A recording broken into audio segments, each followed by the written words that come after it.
सरकारी नौकरी के इच्छुक उम्मीदवारों को अब अलग अलग परीक्षा नहीं देनी होगी। केंद्र सरकार ने गैर राजपत्रित पदों, बैंकों और रेलवे के लिए संयुक्त प्रवेश परीक्षा का आयोजन करने के उद्देश्य से राष्ट्रीय भर्ती एजेंसी के गठन का ऐतिहासिक फैसला लिया है। केंद्रीय मंत्रिमंडल की बैठक में इसके अलावा किसानों से लेकर बिजली कंपनियों तक को राहत देने से जुड़े फैसले भी लिए गए।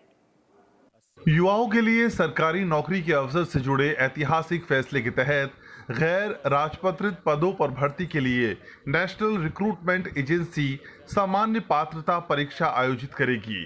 प्रधानमंत्री नरेंद्र मोदी की अध्यक्षता में बुधवार को हुई केंद्रीय मंत्रिमंडल की बैठक में इस प्रस्ताव को हरी झंडी दे दी गई। केंद्रीय सूचना और प्रसारण मंत्री प्रकाश जावड़ेकर और प्रधानमंत्री कार्यालय में राज्य मंत्री डॉक्टर जितेंद्र सिंह ने इसे ऐतिहासिक फैसला बताया। नौकरी के लिए जो युवा होते हैं उनको बहुत परीक्षाएं देनी पड़ती है और उनको लगभग 20 रिक्रूटमेंट एजेंसीज है।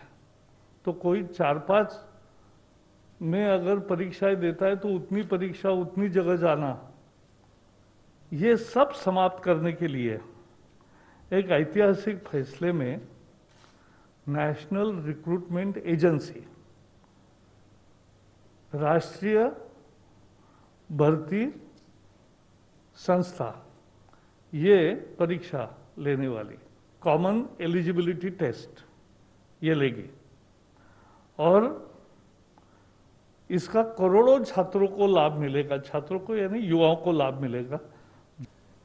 This is a revolutionary reform and I think one of the most landmark reforms in the history of independent India.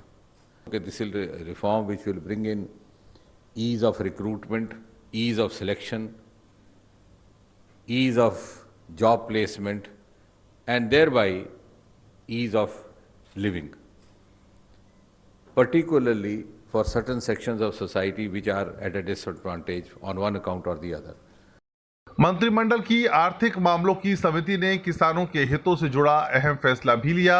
सरकार ने 2020-21 के लिए 10% तक चीनी तैयार करने वाले गन्ने का लाभकारी मूल्य 285 रुपये प्रति कुंटल निर्धारित किया है। जिस गन्ने से 9.5% चीनी तैयार होगी उसका मूल्य 270 रुपये प्रति कुंटल होगा। वहीं जिस गन्ने का रिकवरी दर 11% होगा उसका मूल्य 28.5 रुपये प्रति कुंटल अधिक होगा।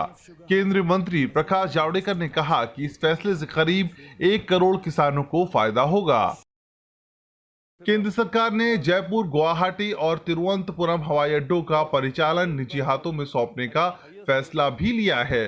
इससे भारतीय विमानपत्तन प्राधिकरण को एक मुश्त 1070 करोड़ रुपए की आमदनी होगी।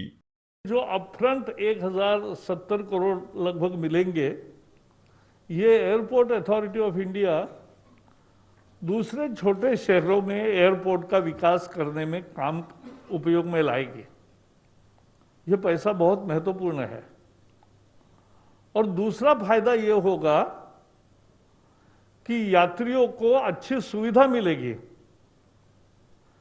यात्रियों के अच्छा सुविधा के साथ साथ एक नई कार्यक्षमता, नई ऊर्जा आएगी।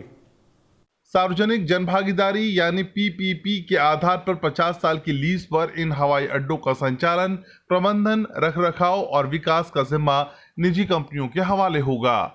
इनके अलावा कैबिनेट ने कोरोना वायरस के चलते पावर डिस्ट्रीब्यूशन कंपनियों को हो रही परेशानी से बड़ी राहत देते हुए कई अन्य अहम फैसले भी लिए। रविंद्र सिंह श्योराण, राज्यसभा टीवी।